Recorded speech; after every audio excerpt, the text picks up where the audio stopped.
revealed, "This is how Robbie Malinga rests in peace after returning from France." Veteran musician Robbie Malinga rests in peace yesterday after a long illness. According to reports, he had succumbed to a long illness which he had battled for months. It is reported that Malinga suddenly RIP at his home.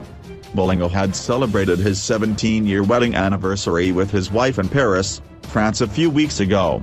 "I was scared for my kids, man. My kids are so spoiled. I make sure that I do everything for them. My wife as well, she's still young to have her husband RIP. It was scary but I'm a strong person, I am a believer," he told SUPRISE before his passing. SUPRISE also reported that Malinga's family was holding a meeting yesterday evening.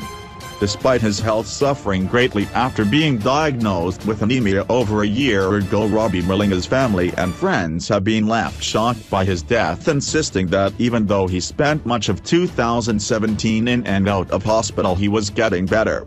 Family friend and Universal Music spokesperson SUPRISE said Malinga was optimistic about his health. He was in hospital in November and when he came out he was rested and well, SUPRISE told SUPRISE on Christmas evening hours after Malinga rested. Malinga recently celebrated his 47th birthday and told SUPRISE that while he was fearful of death because of his anemia, it was his will to survive that saw him pull through. His health made headlines for much of 2017 after pictures of his dramatic weight loss went viral.